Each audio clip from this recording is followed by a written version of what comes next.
FPL Gameweek 4 deal sheet is in with 3 players in each position you should buy, monitor and sell, and I'm potentially going to be bringing on board all 3 buys in my FPL team this week. Help me get it to 500 likes. Subscribe if you haven't done already. Really close to 35k subscribers. Let's get into it.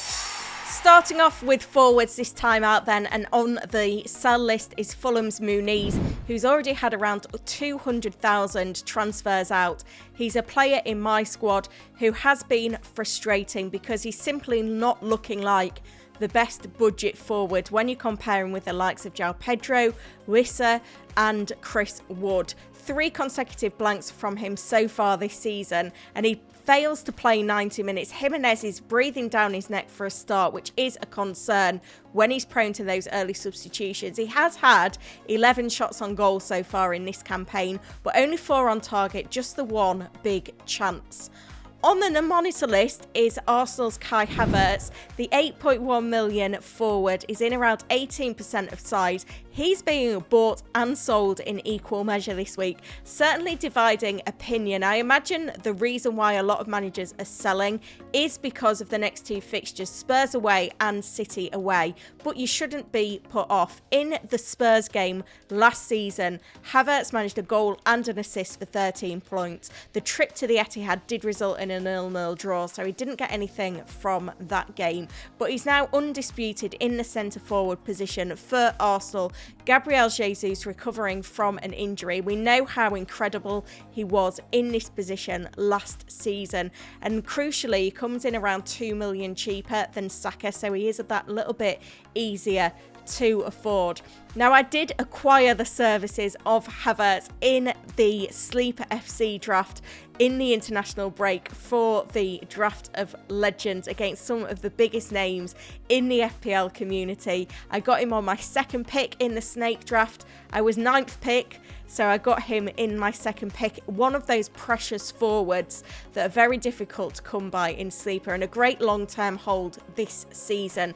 Now, the international break is the perfect time to draft, so grab 4 to 14 mates in this head-to-head league, and remember, only 1 person in the league can own each player. The format's fully customizable, it is free to play, and while you're downloading the Sleeper app, check out the latest football news, live scores, the chat integration as well. The link is in the description to download the Sleeper app and set up your draft. Moving on to the forward to buy then, and it's Brighton's João Pedro, 5.7 million. He's in almost a third of sides now. Definitely the most popular forward to buy in this international break. We've seen a lot of transfer traffic in.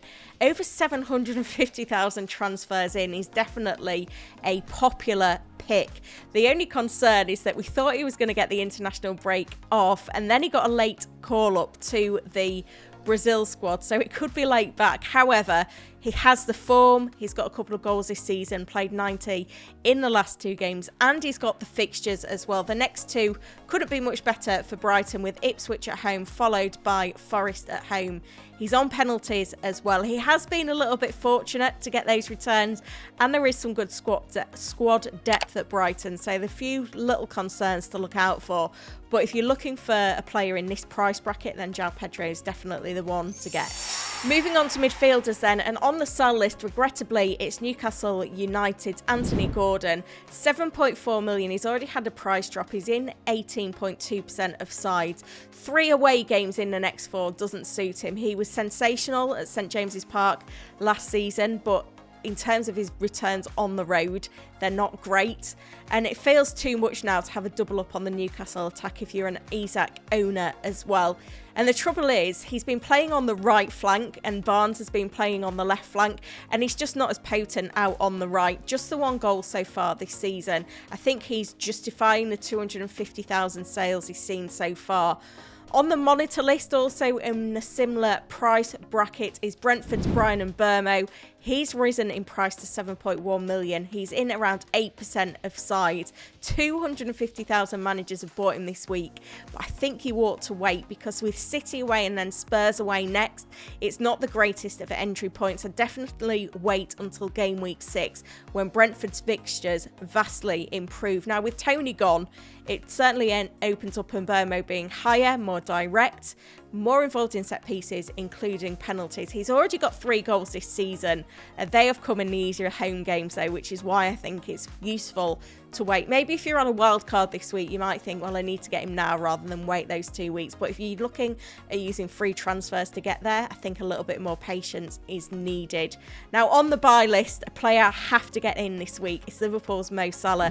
He's gone up in price to 12.7 million now, and he's nearing 50% owned. 500,000 transfers in this week. What we've realised in the opening 3 game weeks is that no other Liverpool players can cover his output, with 6 goal involvements so far this season. He is my top transfer target. If you can't get to him easily using free transfers, then I think it's worth activating the wildcard to get him in, especially when you weigh that up compared to taking a hit. The Liverpool fixtures remain excellent. Captaincy is such a big one as well. We've got to remember Man City host Arsenal in game week 5. Liverpool have Bournemouth at home. Salah is the best captain pick, so you need him in the next couple of weeks, and I think game week 4 is absolutely fine as the entry point.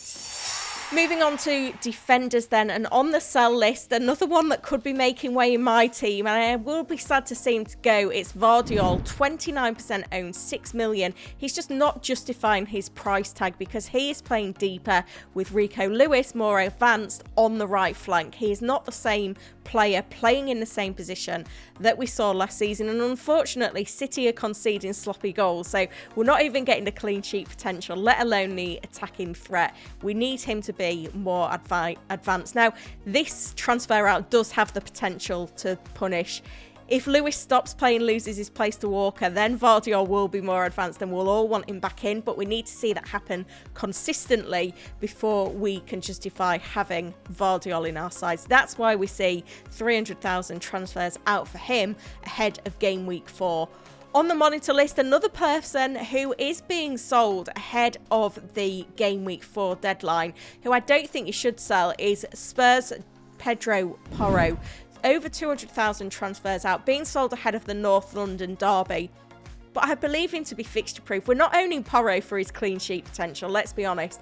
He is top among defenders for shots this season with 8. He's second for key passes with 6. He's already got a goal this season.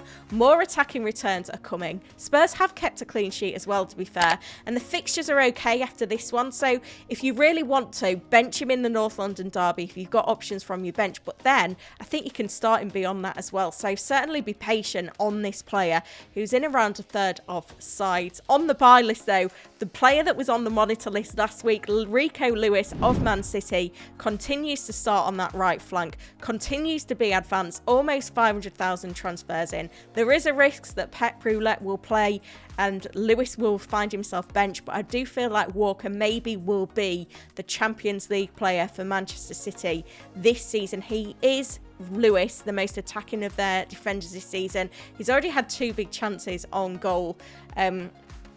So I think he is worth buying now. Do know the risks though. If you've got the likes of non-playing players like Barco and Kwanzaa on your bench, then you probably can't afford to take the punt on Lewis. You do need a good first defensive substitute.